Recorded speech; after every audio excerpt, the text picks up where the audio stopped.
Aqui só a questão um slide aqui do Fed, né? Mas nem tanto na discussão do Banco Central americano, acho que a gente já falou bastante sobre isso. É um pouco o que a gente viu no último mês, em que medida a decisão do Fed abriu a porta para que outros bancos centrais atuassem. Acho que essa também é uma informação bem importante, tá? E isso a gente consegue ver nos dados, tá? Então, por exemplo, um anedótico importante é que a Europa entrou nesse ritmo de cortar toda a reunião. Isso não era o cenário de muita gente, era cortar um corte a cada 2 reuniões, mas recentemente, com os dados mais fracos também na Europa, o Banco Central Europeu vai entrar num ciclo constante aí de cortes de juros.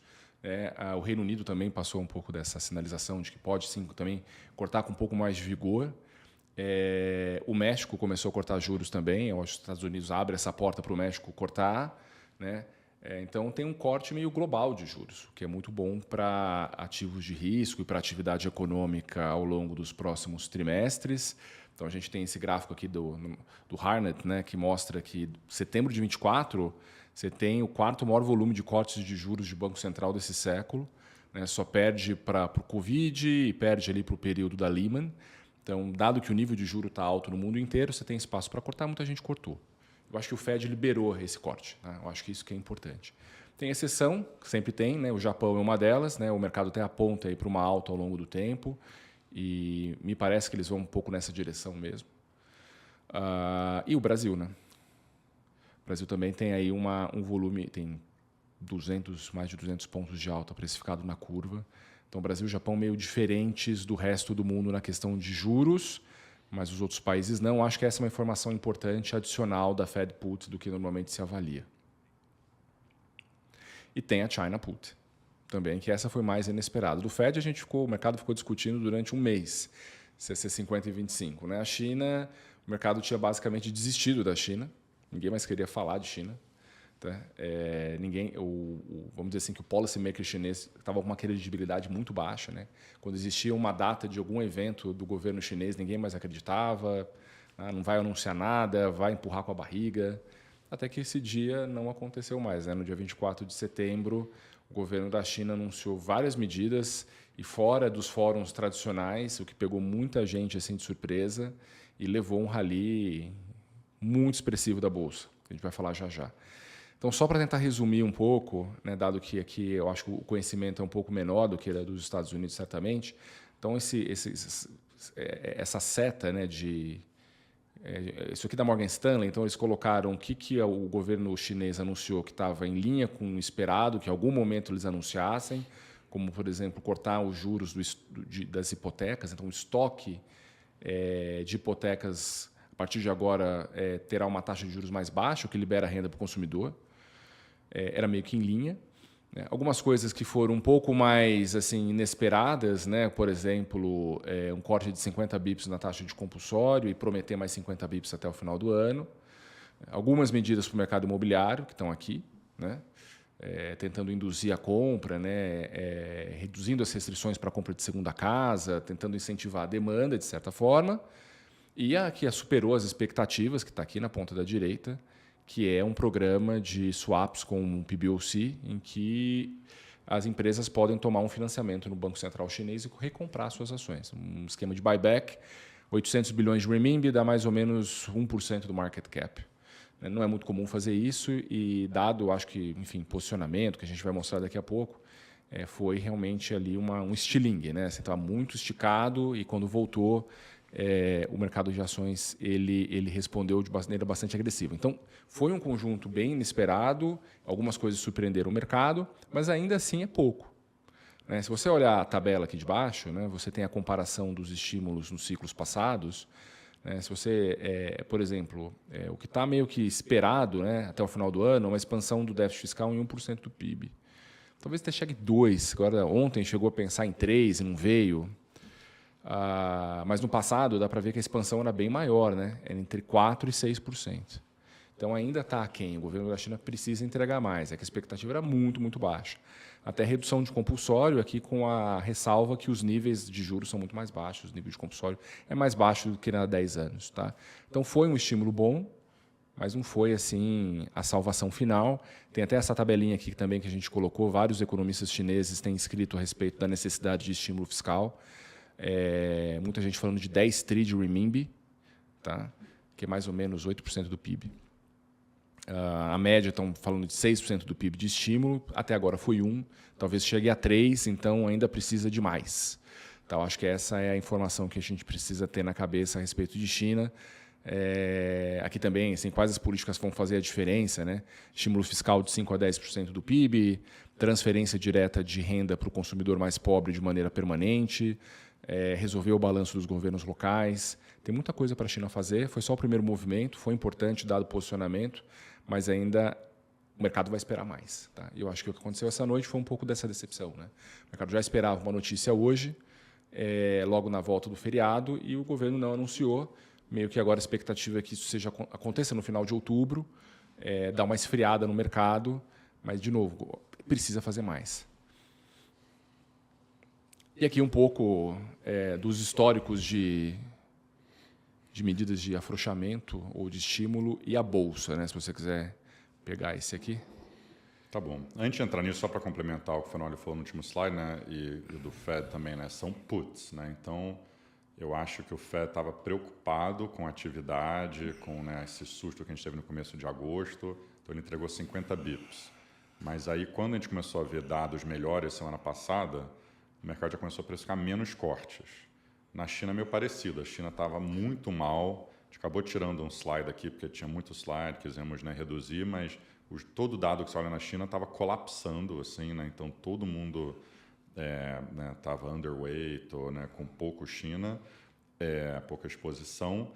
Então a China fez alguma coisa para mostrar que estou aqui, não quero, né, deixar isso entrar numa espiral negativa. É diferente, talvez, de achar que né, uma call, dinheiro de graça, etc. Então, acho que esse é o primeiro ponto. Talvez ontem à noite foi um pouco disso, né, também. Então, a gente está tendo um pouquinho de água fria aí nas duas puts, né, depois, que o mercado se empolgou muito. Mas aqui é meio que como a gente deveria olhar essa situação, tá? Acho que é muito fácil a gente olhar esse gráfico aqui dos 5 estímulos históricos da China, né, essas barrinhas cinzas aqui, não sei, afinal, se você quiser, né, delinear um pouco. E dá para ver como teve, né, um ralizão, depende de qual ativo que você olha, mas 50%, 100%, até mais. Né? Esse aí foi de 500%, mas é um índice, né, que ninguém tradava muito, era pessoa física, né? Então os índices normais foi menos. Mas eu diria que se você olhar, né, os índices mais comuns, uns 50% de rally, eu acho que era bem tranquilo, né, antigamente. Mas eu argumentaria que isso era em outro contexto, né? Eu vi o Fenolio agora falando do slide anterior, né? Se tivesse 5% do PIB, 6% do PIB, eu não sei se isso resolve os problemas da China, né? Que os problemas da China que a gente está vendo é confiança, né, do empresário, do consumidor, assim, nas últimas. Né, startup, né, parou de ser criada praticamente, FDI internacional, né, virando negativo, né, com nearshoring e tal. Então, acho que tem uns problemas estruturais onde, né, tem aquela expressão em inglês, né, pushing on a string, né, não sei se tem o equivalente em português aí, mas às vezes quando você joga dinheiro para as pessoas que não querem, você não quer mais comprar um apartamento, você já tem 6 que você comprou, caíram 50%, toda a sua poupança está nisso, e aí você fala, tá bom, você pode comprar um apartamento mais barato e tal, você fala, você vai vender, mas você não vai comprar. Então, é um pouco esse, eu acho que é a dúvida meu existencial e lembra um pouco outros momentos na história. Então, esse do Japão aqui, né, a gente viu 20 anos aí de vários rallies, vários momentos onde o Japão anunciava, né, estímulo monetário, estímulo fiscal, né, eventualmente começou a fazer QE, né, então teve vários momentos de esperança no Japão. Também, né, qualquer crise na história, né, eu lembro a crise europeia, que teve vários momentos onde a Alemanha falava não, a Grécia é parte da União Europeia tal. Aí tinha um squeeze gigante, né, que a gente viu agora. Squeeze é quando as pessoas estão pessimistas, short, e você é forçado a recomprar. Então, os movimentos normalmente são muito violentos, que nem foi agora com a China. Mas, normalmente, isso é porque está tendo uma crise. Né? Eu me lembro claramente quando o Bernanke cortou 50 bips lá em janeiro, no meio de um feriado, né, em janeiro de 2008. E a bolsa subiu muito, estava todo mundo pessimista, achando que ia dar um problema, e ele estava falando, não, está tudo tranquilo, aí foi lá e cortou 50 bips no feriado, e né, a bolsa voou, mas isso não é normalmente um sinal de uma coisa saudável. Assim, né? Então, acho que esse é o grande debate, se é o começo de um ralizão ou não. E aqui na direita a gente pode ver, aqui, né, se olhar o MSCI China, né, que é a linha vermelha aí, já subiu, né, basicamente, né, uma boa parte aí do rally que esses estímulos ou rallies recentes, né, produziram. E também a exposição que estava, né, no low dos lows, assim, né, também subiu para um patamar meio médio. Então, eu diria que acho que o problema é que é difícil ter visibilidade de um caminho ou de outro nesse momento. Né? Acho que o posicionamento ainda está baixo, o ceticismo, especialmente do mundo ocidental, é muito alto. Então, claramente, eu acho que a China, se for fazendo esses estímulos que parece que ela vai fazer, pode ser uma coisa positiva para a Bolsa. Né? Aí a outra dúvida é se isso necessariamente é bom para os China Plays, né? Dado que a gente está no Brasil. Né? Eu acho que nossa interpretação é que a China quer que a Bolsa suba, quer gerar um pouco de confiança do consumidor, né? Que eu acho que isso que é um problema lá, mas eu não sei se vai ter grandes impactos nas commodities. Né? Minério de ferro era um ativo que estava muito shorteado também, então teve uma dinâmica parecida com ações chinesas, né? Então teve esse squeeze, mas a gente não viu isso assim em algumas coisas específicas, tipo ação de luxo na Europa, que também era muito shorteado. A gente não viu ainda essa pujança, né, que tinha antigamente de todo China Play, fundamento, começando a melhorar. Também está muito cedo. Nessas coisas, às vezes, quando é um ponto de inflexão, você vai olhar 6 meses depois e falar, não, realmente aquilo mudou e era só o começo. E sempre no começo parece que não é nada. Drag, né? O Drag, por isso que a gente botou esse título aqui, Whatever It Takes. Muita gente fez piada sobre isso, né? A bolsa ralhou naquele dia, o euro valorizou e o que mudou. Mas olhando para trás, a gente viu realmente isso mudou. O próprio QE em março de 2009, muita gente achava que não era nada demais, que o Fed já fez um monte de coisa, não é isso que vai resolver. Enganação. Os bancos estão quebrados, até parece que o QE resolve isso.